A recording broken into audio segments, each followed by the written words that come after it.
మెదక్ జిల్లా శివంపేట్ మండలం గోమారం గ్రామంలో MLA Sunitha Laxma Reddy press meet నిర్వహించి మాట్లాడుతూ మంత్రి కొండా సురేఖ కేటీఆర్ గారిపై చేసిన అనుచిత వ్యాఖ్యలను ఖండించారు. తనపై ట్రోల్ ని ఒక మహిళగా ఖండిస్తున్నామని, కానీ వారు ఈరోజు సినీ ఇండస్ట్రీలో ఉన్న మహిళపై చేసిన కామెంట్స్ తీవ్రమైనయని, ఒక మహిళగా ఇంకొక మహిళను కించపరిచేలా మాట్లాడడం బాధాకరం అని, ఒక మంత్రిగా దిగజారి మాట్లాడడం మంచిది కాదని, కొండ సురేఖ వ్యాఖ్యల వల్ల కేటీఆర్ కుటుంబ సభ్యులు ఎంత బాధపడి ఉంటారని, మహిళలు రేవంత్ రెడ్డి మమ్మల్ని కామెంట్ చేసినప్పుడు మేము మహిళమని మరిచారా అని అన్నారు. ఈ కార్యక్రమంలో గ్రంథాలయ చైర్మన్ చంద్రగౌడ్, బీఆర్ఎస్ నాయకులు పాల్గొనడం జరిగింది. కొండా సురేఖ గారు మరి కేటీఆర్ గారిపై చేసినటువంటి అనుచిత వ్యాఖ్యలను తీవ్రంగా ఖండిస్తా ఉన్నాం.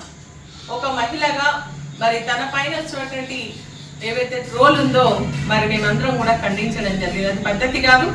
ఏ పార్టీ వాళ్ళైనా సరే ఒక మహిళగా మరి అటువంటి ట్రోల్ రావడం బాధాకరం అని చెప్పేసి కూడా మేము ఖండించడం జరిగింది. కానీ ఈరోజు కొండా సురేఖ గారు వ్యక్తిగత దూషణలతో మరి పర్సనల్ గా మాట్లాడుతూ కేటీఆర్ గారి పైన చేసినటువంటి ఏవైతే వ్యాఖ్యలు ఉన్నాయో దాన్ని తీవ్రంగా ఖండిస్తా ఉన్నాం.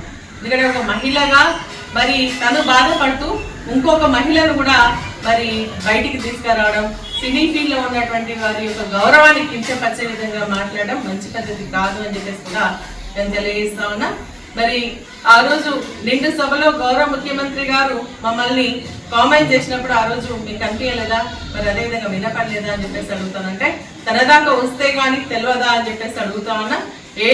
ఏమైనా కూడా ఒక మంత్రిగా ఉండి మరి ఒక మహిళగా ఉండి మరి ఒక మహిళను కించపరిచే విధంగా మాట్లాడడం, అదే విధంగా ఎవరు ట్రోల్ చేసిందో కూడా తెలియకుండా దాన్ని కేటీఆర్ గారికి ఆపాదించి మాట్లాడడం అనేది మంచిది కాదు అని చెప్పేసి కూడా మేము ఈ సందర్భంగా హెచ్చరిస్తా ఉన్నాం. ఇది పునరావృతం కాకుండా ఉండాలి.